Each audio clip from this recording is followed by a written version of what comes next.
Hello friends, मैं सुनीता आप सभी का अपने चैनल पे बहुत बहुत स्वागत करती हूँ। तो आज का जो हमारा टॉपिक है, ग्रामीण क्षेत्र पर शासन चलाना। किस प्रकार जो ग्रामीणवासी थे वे जो ब्रिटिश ईस्ट इंडिया कंपनी थी उनके अधिकार में आती चली गई, और किस प्रकार व्यापार करने के माध्यम से जो ये अंग्रेज आए थे, इन्होंने धीरे धीरे भारत पर अपना कब्जा स्थापित कर लिया और अपना नियंत्रण, पूरा भारत का नियंत्रण एक समय इनके हाथों में आ गया। तो उसकी शुरुआत किस प्रकार हुई थी, इसी क्रम में हम आगे चल के पढ़ेंगे। देखिए, ग्रामीण क्षेत्र पर शासन चलाना, ये ईस्ट इंडिया कंपनी का ग्रामीण क्षेत्रों पर शासन चलेगा। ये देखिए इधर, ये है रॉबर्ट क्लाइव और ये हैं मुगल बादशाह। 1765 में रॉबर्ट क्लाइव मुगल बादशाह से बिहार और उड़ीसा की दीवानी ग्रहण करते हुए, ये जो दरबार दिख रहा है इस पे मुगल बादशाह जो है वो रॉबर्ट क्लाइव की बिहार और उड़ीसा की दीवानी प्रदान कर रहे हैं। कंपनी दीवान बन गई। 12 अगस्त 1765 में मुगल बादशाह ने ईस्ट इंडिया कंपनी को बंगाल का दीवान तैनात किया। इस बात की पूरी संभावना है कि यह घटना मुट्ठी भर अंग्रेज और हिंदुस्तानियों की मौजूदगी में रॉबर्ट क्लाइव के तंबू में घटी होगी। इस घटना का जो चित्रण है वे किया गया है कि जैसे कि इसमें विशाल रूप में दिखाया गया दरबार। देखिए, इसी क्रम में आगे बढ़े पहले हम देखते हैं, लेकिन ऊपर दिए गए चित्र में इस घटना को एक भव्य समारोह के रूप में दिखाया गया है। यह चित्र उस चित्रकार ने बनाया है जिसे रॉबर्ट क्लाइव ने अपने जीवन की यादगार घटनाओं को चित्रित करने का जिम्मा सौंपा था। बंगाल की दीवानी हाथ आ जाना अंग्रेज़ों के लिए निश्चित ही एक बड़ी घटना थी। हालांकि ये जो चित्रकारी दिख रही है वे रॉबर्ट क्लाइव के चित्रकार ने बनाई है, जो अक्सर उनकी यादगार घटनाएं को चित्रित किया करता था। लेकिन हकीकत में ऐसा कुछ नहीं था कि किसी विशाल दरबार का आयोजन किया जाए और उसमें फिर इनको एक दीवान सौंपा जाए। अब क्या हो गया, दीवान के तौर पर कंपनी अपने नियंत्रण वाले भूभाग के आर्थिक मामलों के मुख्य शासक बन गई थी। अब उसे अपनी ज़मीन का शासन चलाने और आमदनी की व्यवस्था करने का रास्ता ढूंढना था। इसके लिए उसे एक ऐसा रास्ता ढूंढना था जिससे कंपनी के बड़े खर्चों को पूरा करने के लिए काफ़ी आमदनी जुटाई जा सके। व्यापारिक कंपनी के नाते उसे यह ख्याल भी रखना था कि वह अपनी ज़रूरतों की चीज़ें खरीदती व बेचती रहे। अब क्या है, इन्हें भारत के कुछ भूभाग पर इन्हें अपना नियंत्रण स्थापित कर लिया था। अब इन्हें क्या करना था, अपना जो इनके ऊपर कंपनी का जो खर्च था, जैसे सैनिक वे जो रखते थे, ये सेना रखते थे, इसके अलावा उनके जो खान पीन होती थी और उनका जो वेतन होता था, इसके अलावा कुछ नए प्रकार के हथियार वगैरह ये सब जो रखते थे और जो व्यवस्थाएं थी, इन सब का जो खर्चा था वे चाहते थे कि अधिक से अधिक आमदनी हो, और इसके लिए वे अनेक रास्ते ढूंढने लग गए थे। और इन्हें साथ ही साथ ये भी ध्यान में रखना था कि इन्हें सामानों को, ये इनका उद्देश्य, प्रथम उद्देश्य ये था कि व्यापार इनका जारी रहे। समय के साथ कंपनी यह भी समझ में आने लगा कि उसे सावधानी के साथ आगे बढ़ना होगा। बाहरी ताकत होने की वजह से उसे उन लोगों को भी शांत रखना था जो गांव देहात में पहले शासन चला चुके थे और जिसके पास अभी भी काफ़ी ताकत और सम्मान था। ऐसे जो लोग स्थानीय सत्ता में रह चुके थे उन्हें नियंत्रित करना तो ज़रूरी था, लेकिन उन्हें ख़त्म नहीं किया जा सकता था। देखिए, अब जो कंपनी है ब्रिटिश ईस्ट इंडिया कंपनी, ये अपना वर्चस्व स्थापित करने के लिए कई प्रकार के जो योजनाएं हैं वे बना रहे हैं।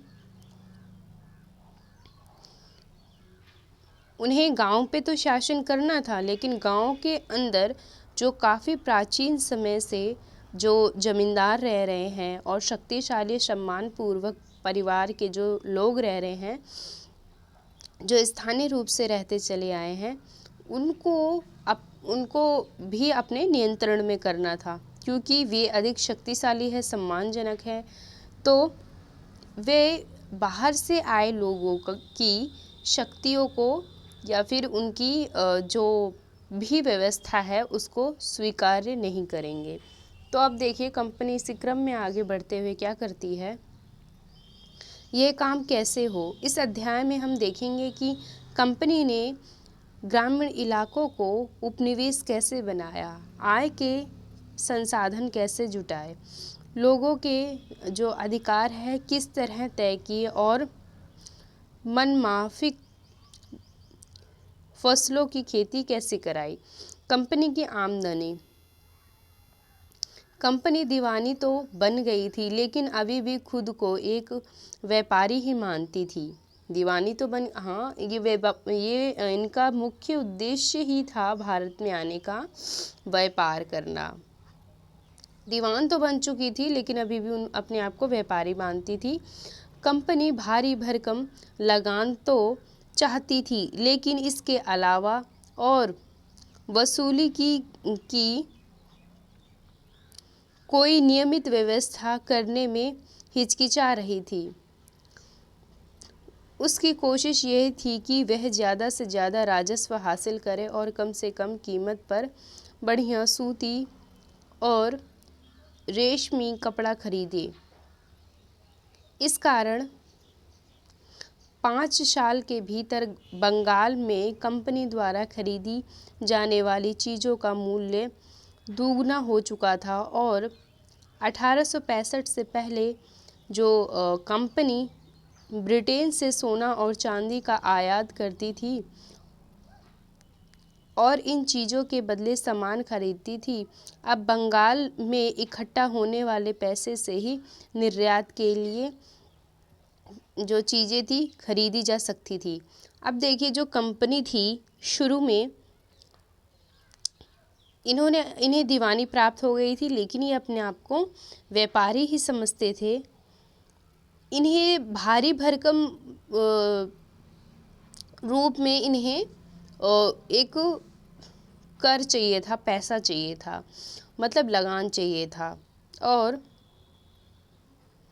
लेकिन क्या ये शुरू में जब ये आए तो इन्होंने जो कर व्यवस्था इन्होंने बाद में बनाई थी, शुरू में इन्होंने कई वर्षों तक ऐसा करने से हिचकिचाया। मतलब उन्हें थोड़ा क्योंकि वे बाहर से आए, उन्हें कर लेने का कोई अधिकार ही नहीं था।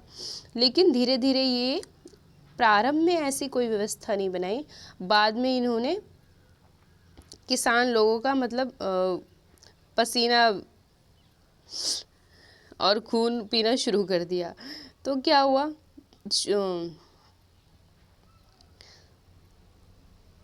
शुरू में इन्होंने थोड़ी हिचकिचाहट सी लगी और इसके अलावा इन्हें जब व्यापार के लिए किस वस्तु की ज़रूरत थी, अधिकतर बढ़िया सूती कपड़े और रेशमी कपड़े थी, ये सब इन्हें खरीदने थे। हालांकि जब इन्हें बंगाल मिला तो उसके 5 वर्ष पश्चात इनको जो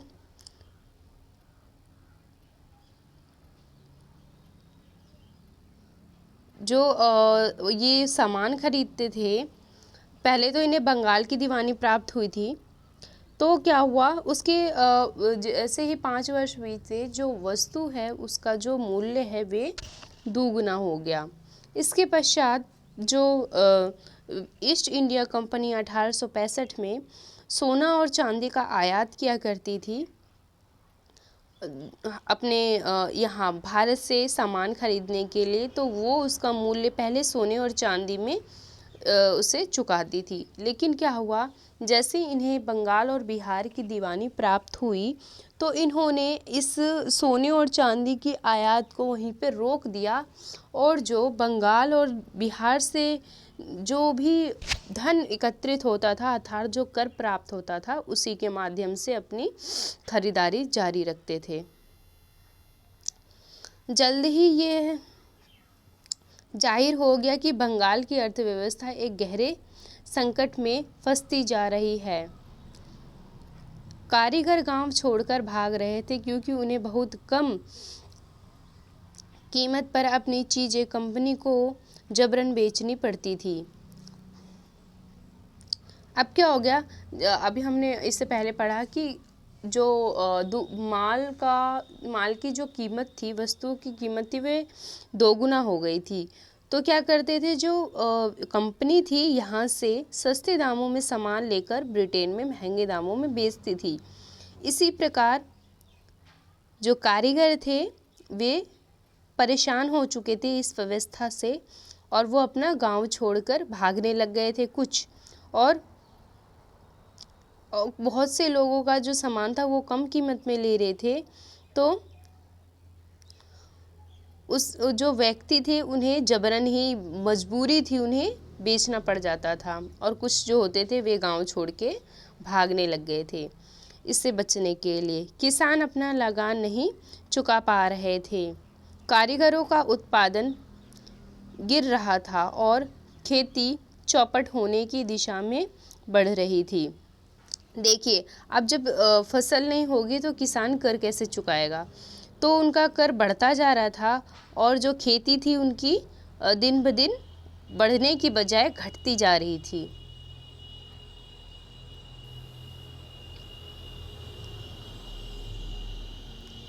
(1770) में पड़े अकाल ने बंगाल में 1 करोड़ लोगों को मौत की नींद सुला दी। इस अकाल में लगभग 1/3 आबादी समाप्त हो गई। देखिए, अब इसमें आगे चलकर अभी हमने पढ़ा था 1765 में। 1765 में जो वस्तु का मूल्य था वो दुगना हो गया था। अब क्या हुआ, 1770 तक आते आते क्या हुआ, बंगाल में क्या अकाल पड़ने लग गया, और इसके अलावा जो वहाँ की आबादी थी वे कितनी हो गई, 1/3 वहाँ की आबादी बच गई है। 1/3 जो आबादी थी वे समाप्त हो गई, अर्थात आधे से अधिक व्यक्ति इस अकाल के कारण मारे गए या फिर मर गए, किसी दुखी और परेशानी से। खेती में सुधार की ज़रूरत। अगर अर्थव्यवस्था संकट में थी तो क्या कंपनी अपनी राजस्व आय के बारे में आश्वस्त रह सकती थी? अर्थव्यवस्था संकट में जब रहेगी तो कंपनी अपने राजस्व की आय के बारे में आश्वस्त कैसे रहेगी? वे कुछ न कुछ नए रूल, नए नियम जरूर अपने लाभ के लिए लागू करेगी। आगे देखिए क्या है इसी में, कंपनी के जो ज़्यादातर अफसर को यह लगने लगा था कि ज़मीन में जो निवेश करना और खेती में सुधार लाना ज़रूरी है। क्या लगा था, अधिकांशतः क्या लगा, जो कंपनी में अब जो ईस्ट इंडिया कंपनी है उन्हें क्या लग रहा है कि ज़मीन में निवेश और खेती में सुधार लाना ज़रूरी है। ये सब जो अकाल पड़ा उसके बाद की घटना है, जब अकाल पड़ा और व्यक्ति इतने अधिक मारे गए और इसके बाद उन्हें कर वसूली भी नहीं हुई और अनेक प्रकार की अव्यवस्थाएं, आर्थिक संकट आ गया। तो उन्होंने खेती में सुधार करने का और ज़मीन में निवेश, मतलब ज़मीन में खर्च करने पर, मतलब अच्छी ज़मीन तैयार की जाए फसल उगाने के लिए, जैसे उसमें खाद हो गया और जो पानी व्यवस्था हो गई, इन सब पे निवेश करके यह काम किस तरह किया जा सकता था। इस सवाल पर 2 दशकों तक बहस चली। आखिरकार कंपनी ने 1793 में स्थायी बंदोबस्त लागू किया। इस बंदोबस्त की शर्तों के हिसाब से राजाओं और तालुकदारों को जमींदारों के रूप में मान्यता दी गई। क्या हुआ, अब इस घटना को देखते हुए काफ़ी लंबा समय बीता और आगे चलकर 1793 में स्थायी बंदोबस्त लागू कर दिया गया। स्थायी बंदोबस्त, अब इसमें कुछ लाभ भी थी और हानि भी थी। देखिए अब क्या है इस व्यवस्था के अंतर्गत। इस बंदोबस्त की शर्तों के हिसाब से राजाओं और तालुकदारों को जमींदारों के रूप में मान्यता दी गई। जो राजा थे उन्हें, और जो तालुकदार जो बड़ी बड़ी ज़मीन रखते थे, और इसके अलावा वे धनवान होते थे, सेठ होते थे, और ज़मींदार भी कुछ इसी रूप का एक हिस्सा होते थे। तो क्या हुआ, इनको एक ज़मींदारों के रूप में मान्यता दे दी गई। और अब देखिए, अब इनका बहुत अधिक आगे चल के शोषण होता है। तो अब उन्हें किसानों से लगान वसूलने और कंपनी को राजस्व चुकाने का जिम्मा सौंपा गया। इन्हें क्या जिम्मेदारी सौंपी गई? जो राजा थे और जो तालुकदार थे, इन्हें जमींदार के रूप में मान्यता दे दी गई और इन्हें लगान वसूलने का कार्य सौंपा गया। किसानों से लगान वसूलने और कंपनी को राजस्व चुकाने का जिम्मा सौंपा गया। ये किसानों से लगान लेंगे और कंपनी को उसे वे आगे प्रदान कर देंगे। उनकी ओर से चुकाई जाने वाली राशि स्थायी रूप से तय कर दी गई थी। इसका मतलब यह था कि भविष्य में कभी भी उसमें इजाफा नहीं किया जाता था। क्या जाना था, अंग्रेज़ों को लगता था कि इससे उन्हें नियमित रूप से राजस्व मिलता रहेगा और ज़मींदारों को ज़मीन में सुधार के लिए खर्च करने का प्रोत्साहन मिलेगा। उन्हें लगता था कि क्योंकि राज्य की ओर से राजस्व की मांग बढ़ने वाली नहीं थी, इसीलिए ज़मींदार बढ़ते उत्पादन के फ़ायदे में रहेंगे। अब देखिए क्या हुआ, अब ये 1793 में स्थायी बंदोबस्त लागू कर दिया गया। इसके अलावा जो राजा और तालुकदार थे, इन्हें जमींदार के रूप में एक मान्यता दे दी और ये क्या करेंगे, किसानों से कर इकट्ठा करेंगे और कंपनी को आगे प्रदान करेंगे। लेकिन क्या हुआ, इस स्थायी बंदोबस्त के चलते एक स्थायी मतलब एक निश्चित, जब निश्चित एक प्रकार से कर दिया गया कि हर वर्ष चाहे जितने भी वर्ष आते चले जाएं, मतलब जो कर की जो कीमत है वही रहेगी। तो क्या हुआ, इससे जो भविष्य में आने वाला भविष्य में जो कभी भी खेती में उतार और चढ़ाव होगा, फसल में उतार चढ़ाव होगा, तो इससे कंपनी को कोई लाभ नहीं मिलने वाला। कंपनी का ऐसा मानना था, कंपनी इस दृष्टि को ध्यान में रखते हुए उसने लागू किया था कि कंपनी को स्थायी रूप से उन्हें राजस्व मिल जाएगा, अर्थात कर मिल जाएगा और उनका खर्च इन पर आसानी से चलता रहेगा। लेकिन इसके फ़ायदे थे तो इसके नुकसान भी ये थे कि आने वाले भविष्य में जब फसल ख़राब हो जाएगी तो इन्हें स्थायी जो बंदोबस्त इन्होंने व्यवस्था चलाई थी वे इन्हें जो रकम है इन्हें प्राप्त नहीं हो पाएगी। और जब कभी भी फसल अच्छी होती है तो जो इन्होंने स्थायी एक निश्चित कर रखी थी जो राजस्व की रकम थी उसको वे तो उन्हें मिल जाती थी, लेकिन जो इसके अतिरिक्त बचती थी वे ज़मींदारों के पास ही रह जाती थी।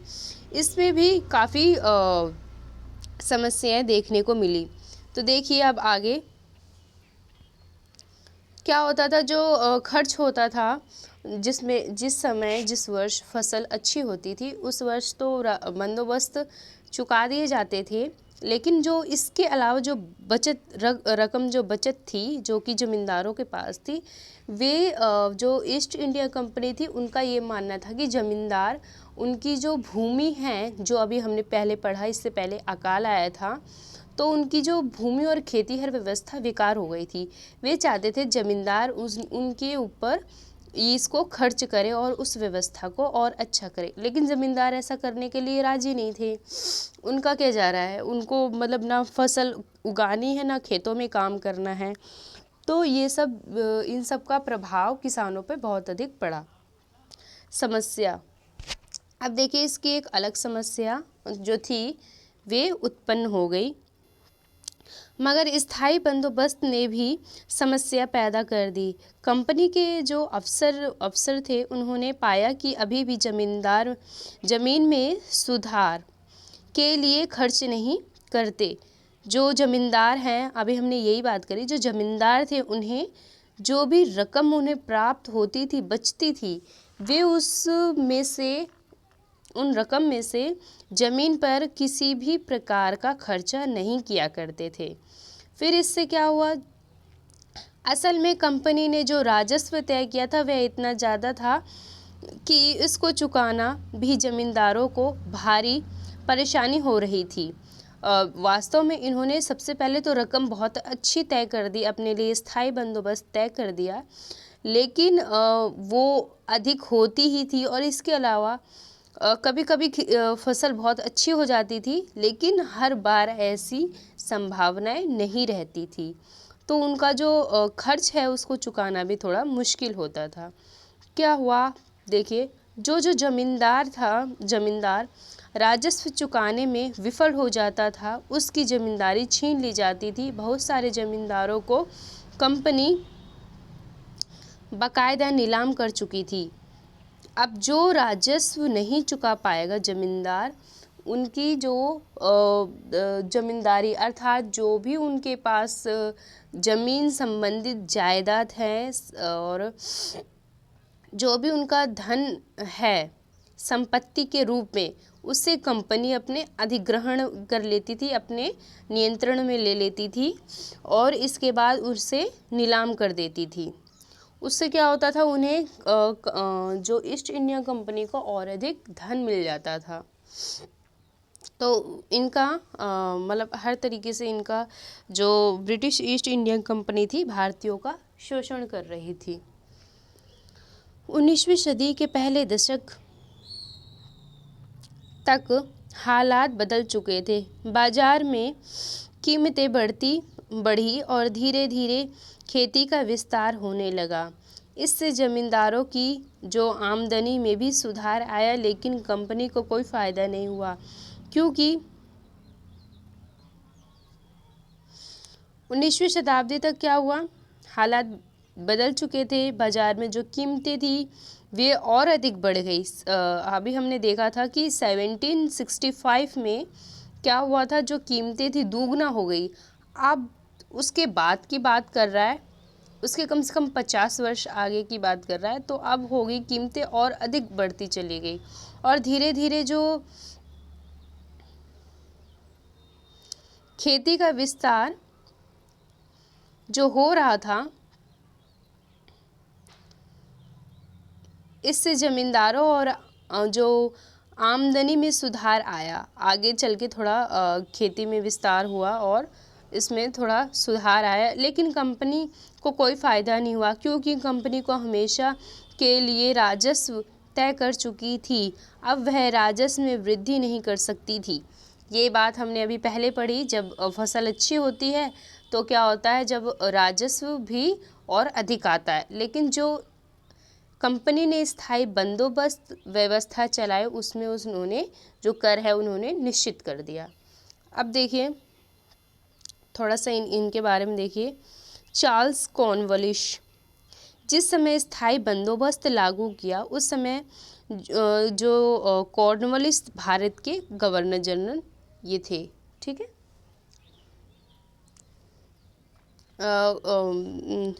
एग्ज़ाम पॉइंट ऑफ व्यू से ये क्वेश्चन आता है कि जो स्थायी बंदोबस्त थी वे कब लागू गई, 1793 में, 1793 में स्थायी बंदोबस्त, ठीक है, 1793 में। किसके जो गवर्नर जनरल के काल में की गई, चार्ल्स कॉर्नवालिस के जो कार्यकाल था या उसके समय में। अब देखिए बंगाल के रैयतों पर कोलब्रुक का कथन, कोलब्रुक जो है इनका कथन भी सुन लेते हैं। बंगाल के जो रैयत अर्थात किसानों को रैयत कहा जाता है। तो ये बंगाल में बहुत सारे गांव में कई ताकतवर रैयत खुद खेती नहीं करते थे, वे औरों को पट्टे पर ज़मीन देते थे। जो रैयत होते थे अर्थात जो किसान होते थे, जो ताकतवर थे, जिनके पास बहुत अधिक भूमि होती थी, वे खुद खेती ना करते थे, ना करके ये लोग पट्टे पर ज़मीन दिया करते थे जिस पे किसान खेती किया करते थे और उनसे भारी लगान वसूल करते थे। 1860 में एस.डी. कोलब्रुक ने इन काश्तकारों की स्थिति इस शब्दों में बयां की थी। बटाई के भारी शर्तों और मवेशियों, बीज, आजीविका वे कर्जों के बदले बेगारी से देवे, ये काश्तकार खुद को कर्ज से कभी बाहर नहीं निकाल सकते। जब उन्हें जीने को भी पूरा नहीं मिलता तो ऐसी भयानक हालत में वे दिल लगाकर काम कैसे कर सकते हैं, ना ही उन्हें अपनी हालत सुधारने की कोई उम्मीद दिखाई देती है। ये काश्तकार की जो एक दुख भरी कहानी इन्होंने लिखी है कि एक ही क्या हर किसानों की यही स्थिति थी कि वे खुद की जो व्यक्तिगत आवश्यकताएं हैं वे उसे ही पूरा नहीं कर पा रहे, तो वो आगे राजस्व कैसे प्रदान करेंगे।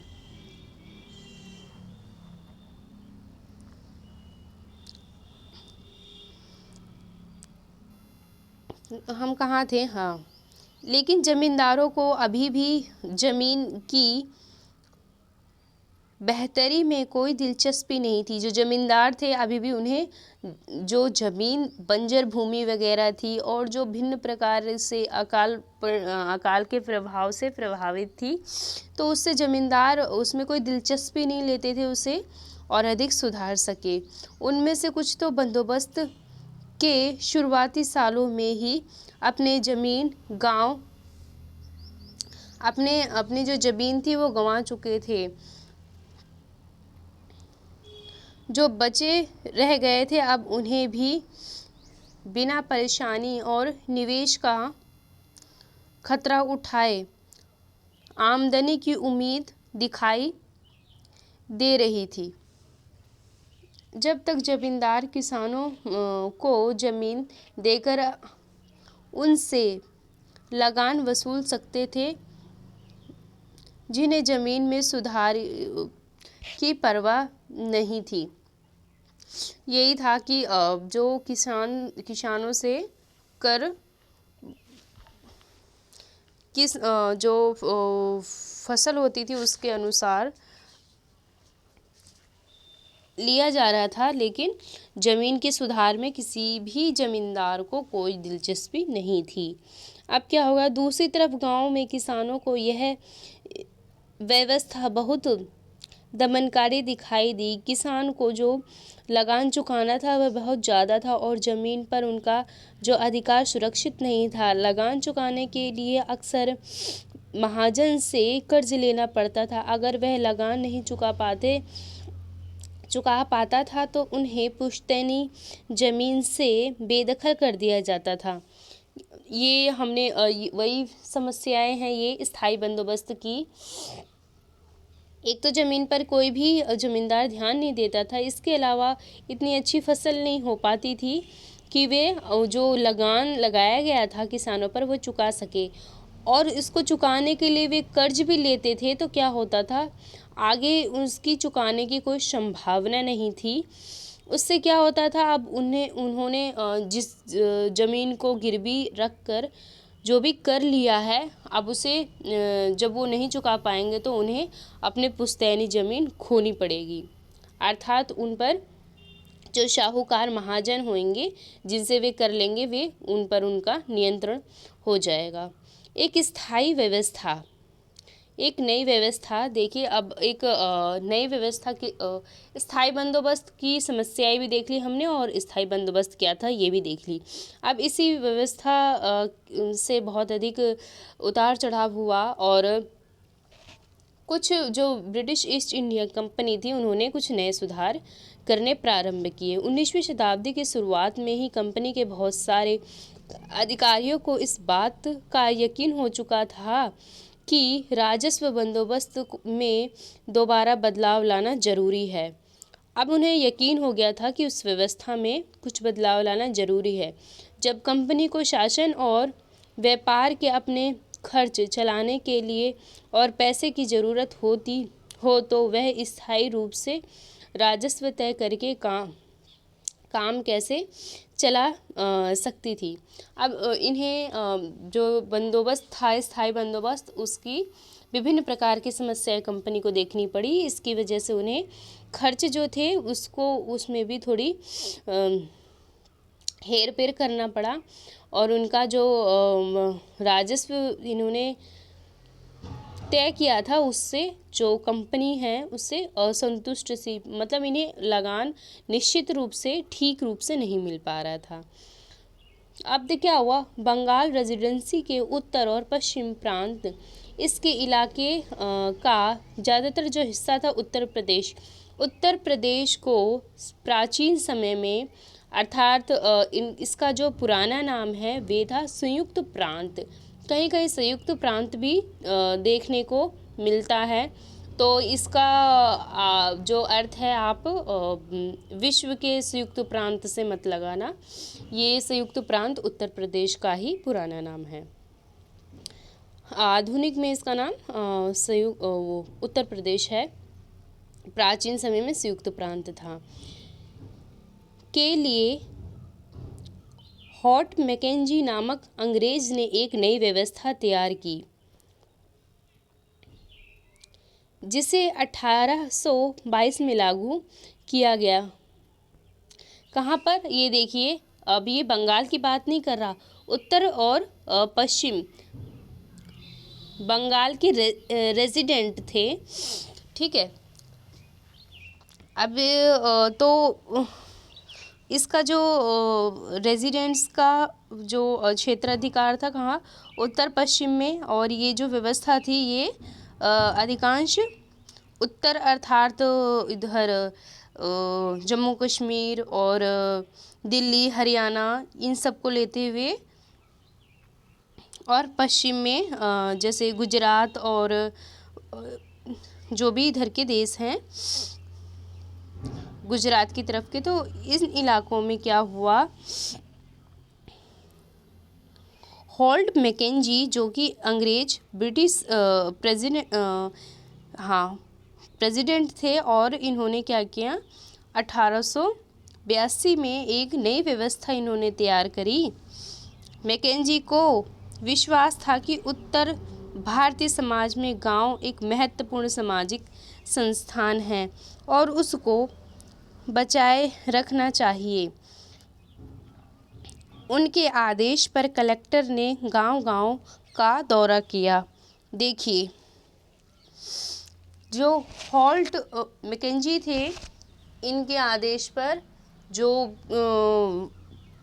ब्रिटिश ईस्ट इंडिया कंपनी के अन्य व्यक्ति थे, इनके आदेश पर उन्होंने गांव-गांव का दौरा किया और ज़मीन की जांच की कि किस प्रकार की ज़मीन की कितनी उपजाऊ है और वो किस प्रकार जो भी वो फसल होगी कितनी मात्रा में उत्पन्न कर सकती है।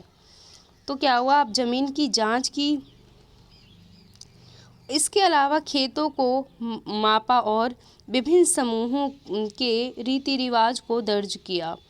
गांव के एक एक खेत के जो अनुमानित राजस्व को जोड़कर हर गांव या ग्राम समूह को ही कहा जाता है महल।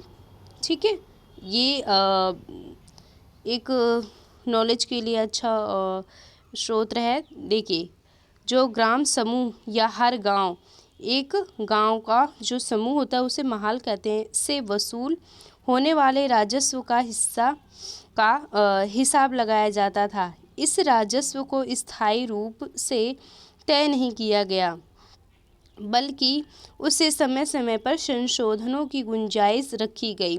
राजस्व इकट्ठा करने और उसे कंपनी को अदा करने का जिम्मा जमींदार की बजाय गांव के मुखिया को सौंप दिया गया। इस व्यवस्था को महलवारी बंदोबस्त के नाम दिया गया, या महलवारी बंदोबस्त के नाम से जाना जाता है। क्या हुआ, आप देखिए, इस व्यवस्था में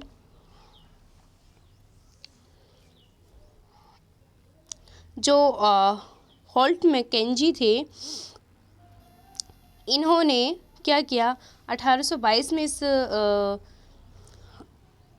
आदेश दिया, मतलब कि अब जो भी गांव है, ईस्ट इंडिया कंपनी के अधिकारियों को आदेश दिया कि सभी गांव का ब्यौरा किया जाए, अच्छी प्रकार की जो ज़मीन है उसकी जांच की जाए, खेतों की पैमाइश की जाए और जो सामूहिक रीति रिवाज थे गांव के उसे क्या किया जाए, दर्ज किया जाए। अब क्या हो गया, जब इतना सब कुछ हो गया तो जो भी अब गांव का इन्होंने जो अच्छी जो व्यवस्था थी, इन्होंने अच्छी तरीके से उसे देखा, मापा, जोखा और परखा। अब इसके हिसाब से जो भी जो फसल तैयार होगी उसके हिसाब से जो फसल के उत्पादन के अनुसार अब जो गांव के लोग हैं, जो किसान हैं, वे कर चुकाया करेंगे और वो जो कर होगा वो ज़मींदार को नहीं देंगे, वे गांव के मुखिया को देंगे। और इस प्रकार वो जो मुखिया है आगे चलकर उसमें ईस्ट इंडिया कंपनी को ये राजस्व प्रदान करेगा। और समय समय पर ये जो व्यवस्था थी, इनमें कई प्रकार की संशोधन की गुंजाइश रखी गई थी। जैसे कि अगर फसल कम अच्छी हुई हो तो कर में थोड़ी कटौती करी जाएगी। अच्छी व्यवस्था होगी तो कर अधिक बढ़ जाएगा। कहने का मतलब ये था कि इस व्यवस्था में संशोधन किया जा सकता था। और इसका गांव का जो मुखिया होता था वे इस कर को इकट्ठा करता था और वे जाके ईस्ट इंडिया कंपनी को सौंपता था। इस व्यवस्था को महलवारी बंदोबस्त के नाम से जाना जाता है। ठीक है, और जो महल ये जो शब्द है, इसका अर्थ होता है गांव का समूह। मद्रास का गवर्नर थॉमस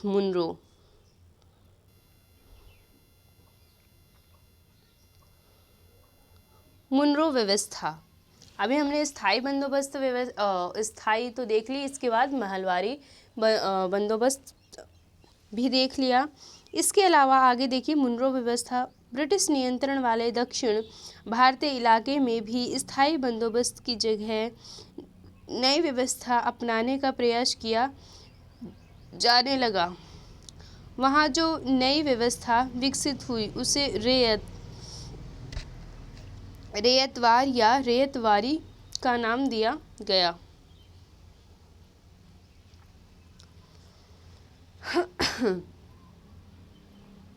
जो ब्रिटिश ईस्ट इंडिया कंपनी का जो नियंत्रण दक्षिण भारत की बात कर रहा है, ये देखिए, अभी हमने जो महलवारी व्यवस्था की बात करी, ये पश्चिम और उत्तर भारत के संदर्भ में बात करी थी। इसके अलावा जो स्थायी बंदोबस्त था उसमें अधिकांश बंगाल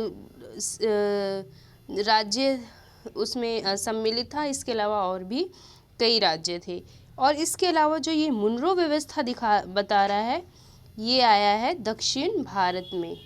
ठीक है, दक्षिण भारत के पश्चात इसमें इस इलाके में स्थायी बंदोबस्त की जगह नई व्यवस्था अपनाने का प्रयास किया जाने लगा।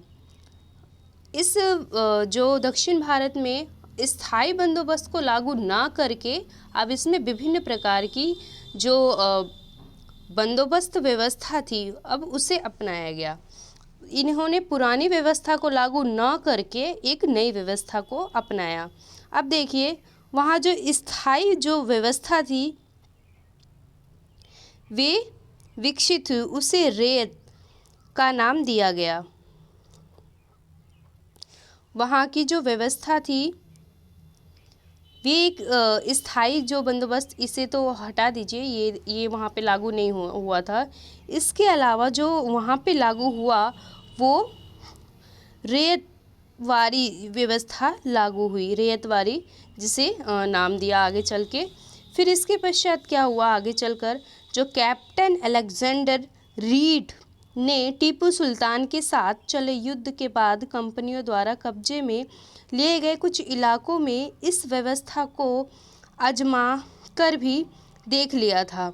जो रेतवारी व्यवस्था थी वे कैप्टन अलेक्जेंडर रीड द्वारा इन्होंने इसे आजमाया था। कब? टीपू सुल्तान जब थे उनके साथ, जब ये इनके साथ आगे चलकर इनका बहुत गहरा युद्ध हुआ था, तो क्या हुआ, उनके साथ इन्होंने अपनाया था इस व्यवस्था को।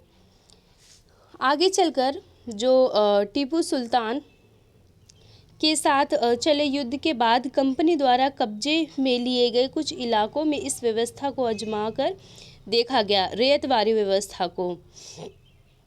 टॉमस मुनरो इस व्यवस्था को विकसित किया और धीरे धीरे पूरे दक्षिण भारत पर यह व्यवस्था लागू कर दी गई। टॉमस मुनरो इस व्यवस्था के जो संस्थापक थे और ये प्रारंभ में जो टीपू सुल्तान के कुछ इलाकों पर लागू किए गए थे युद्ध के पश्चात, लेकिन क्या हुआ, धीरे धीरे इसे पूरे दक्षिण भारत के हिस्सों पर इसे लागू कर दिया। तो हमने अभी 3 व्यवस्थाएं पढ़ी। सबसे जो पहला था स्थायी बंदोबस्त, इसके अलावा महलवारी बंदोबस्त, और जो इसके पश्चात आता है वो रेतवारी बंदोबस्त। अब इसी क्रम में जब हम आगे बढ़ते हैं तो देखिए, जो रीड और मुनरो को लगता था कि जो दक्षिण में परंपरागत जमींदार नहीं थे, जो रीड जो थे वो ब्रिटिश ईस्ट इंडिया के एक अधिकारी थे, और इसके अलावा जो मुनरो, ये दोनों ही उसी ईस्ट इंडिया कंपनी से संबंधित हैं। इन दोनों को लगता था कि दक्षिण भारत में परंपरागत जमींदार नहीं थे, इसीलिए उनका तर्क यह था कि उन्हें सीधे किसानों से ही जो बंदोबस्त है करना चाहिए। दक्षिण भारत में इनका ऐसा मानना था कि जो जमींदार हैं वे पारंपरिक मतलब एक पीढ़ी दर पीढ़ी चलते नहीं आए हैं, और क्या इसके पश्चात इनका ये मानना था कि किसी जमींदार को बीच में लाकर ना लाकर और मुखिया को न बीच में लाकर सीधा जो किसान हैं उनसे बंदोबस्त बनाए, अर्थात सीधा उनसे कर वसूले। तो दक्षिण भारत में कुछ ऐसे व्यवस्था अपनाई गई कर वसूलने के लिए। बंदोबस्त करना चाहिए जो पीढ़ियों से ज़मीन पर खेती करते आ रहे हैं। राजस्व अकाल से पहले उसे खेतों का सावधानी पूर्वक और अलग से सर्वेक्षण किया जाना चाहिए। मुनरो का यह मानना था कि अंग्रेजों को पिता की भांति किसानों की रक्षा करनी चाहिए। मुनरो ने अपनी कर व्यवस्था को अधिक अच्छी रूप से चलाने के लिए अब इनका क्या मानना था, जो किसान हैं वे जो ब्रिटिशर्स हैं उनका अच्छी तरीके से उन्हें संरक्षण प्रदान करे, रक्षा प्रदान करे और एक पिता की भांति किसानों की रक्षा करे। उनका ऐसा मानना था मुनरो का। इसके अलावा देखिए कुछ ठीक नहीं था। किस प्रकार कुछ ठीक नहीं था? नई व्यवस्थाएं लागू होने के बाद जो महज कुछ साल के भीतर उनमें समस्याएं दिखाई देने लगी।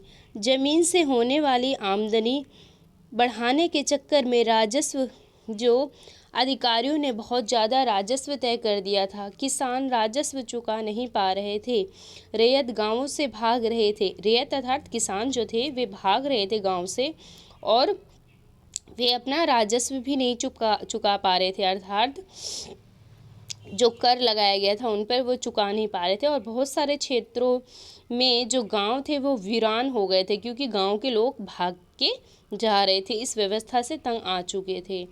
आशावादी जो अफसरों को उम्मीद थी कि नई व्यवस्था किसानों को संपन्न उद्यमशील किसान बना देगी, लेकिन ऐसा नहीं हुआ। अब क्या हुआ देखिए, जब गांव की आधे से ज़्यादा जो आबादी थी वो भाग गई, उसने अपना मतलब घर बार छोड़ दिया और इस राजस्व की जो बढ़ती मांग को देखकर बहुत दुखी आ गए थे। लेकिन जो आशावादी अफसर थे, जो ब्रिटिश ईस्ट इंडिया कंपनी के थे, उनका ये मानना था कि जो उनकी जो व्यवस्था वे गांव पे जो भी लागू करेंगे उससे जो किसान होंगे वे और उनकी अच्छी स्थिति हो जाएगी और अच्छा बेहतर उनका जीवन चलेगा। लेकिन ऐसा कुछ नहीं हुआ। आगे चल के देखिए क्या हुआ। यूरोप के लिए फसलें, आगे चलकर विभिन्न प्रकार के जो युद्ध हुए वे देखिए बहुत इस शोषण की वजह से जो किसान था और जो काश्तकार थे, जो रैयत थे, वे सभी दुखी हो गए थे। यूरोप के लिए फसलें, आगे चल के इस टॉपिक को हम आगे पढ़ेंगे कि यूरोप के लिए जो फसलें हैं वे किस प्रकार से